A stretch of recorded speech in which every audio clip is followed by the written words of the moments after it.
Magandang araw, mga kababayan. Sa video na ito, ating tatalakayin ang buhay at kahalagahan ng isa sa mga pinaka-iconic na karakter sa literatura ng Pilipinas, si Maria Clara. Sino nga ba si Maria Clara, at bakit mahalaga ang kanyang papel sa nobela ni Dr. Jose Rizal na Noli Me Tangere? Ating alamin at talakayin, dito lamang sa Pinoy Wisdom.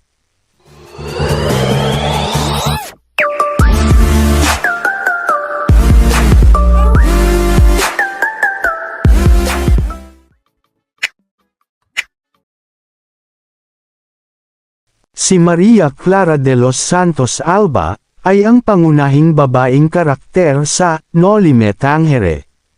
Siya ay anak ni na Kapitan Tiago at Doña Pia Alba. Subalit, sa likod ng kanyang magandang imahe, siya pala ay tunay na anak ni Padre Damaso, isang mapang-abusong praile. Siya rin ang kasintahan ni Crisostomo Ibarra, ang pangunahing tauhan ng nobela. Si Maria Clara ay kilala sa kanyang angking ganda, kabaitan, at pagiging mapagmahal, ngunit siya rin ay naging simbolo ng kalungkutan at sakripisyo.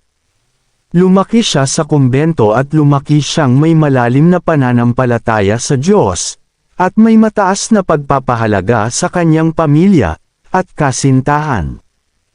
Ang pag-ibig ni Maria Clara kay Crisostomo Ibarra ay isang mahalagang bahagi ng Noli Me Tangere. Sa kanilang mga liham at mga lihim na tagpo, ipinakita ang kanilang dalisay na pagmamahalan at mga pangarap para sa hinaharap. Ang kanilang relasyon ay nagpakita ng mga sakripisyo at pagsubok na kinakaharap ng mga magkasintahan sa isang lipunang puno ng katiwalian at pang-aabuso. Ang buhay ni Maria Clara ay napuno ng pagsubok. Isa na rito ay nang malaman niya ang tunay niyang pagkatao na siya ay anak ni Padre Damaso. Ang pagkakatuklas na ito ay nagdulot ng matinding lungkot at pagkalito kay Maria Clara.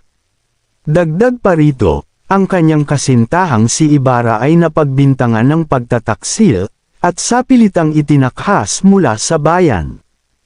Ang mga pangyayaring ito ay nagtulak kay Maria Clara sa matinding kalungkutan at depresyon. Sa huli, upang maprotektahan si Ibarra at ang kanyang mga mahal sa buhay, napilitang magpakasal si Maria Clara kay Linares, isang lalaking pinili ng simbahan at ng kanyang pamilya. Ang kanyang sakripisyo ay nagpakita ng kanyang kabayanihan, at pagmamahal sa kanyang kasintahan at pamilya. Subalit, ang kanyang kalungkutan at kawalan ng pag-asa, ay nagtulak sa kanya na magpasyang magmadre at pumasok sa kumbento, kung saan siya ay nabuhay sa kalungkutan at pag-iisa. Ang karakter ni Maria Clara ay hindi lamang isang tauhan sa nobela, kundi isang simbolo ng mga kababaihang Pilipino noong panahon ng kolonyalismo. Ang kanyang buhay at mga karanasan ay nagbigay inspirasyon sa maraming Pilipino upang maghangad ng pagbabago at katarungan. At dito na nagtatapos ang ating pagtalakay kay Maria Clara, ang dalisay na pag-ibig at simbolo ng sakripisyo sa Noli Me Tangere ni Dr. Jose Rizal. Naway mas naunawaan ninyo ang kanyang kahalagahan at ang mga aral na hatid ng kanyang kwento. Hanggang sa muli, dito lamang sa Pinoy Wisdom.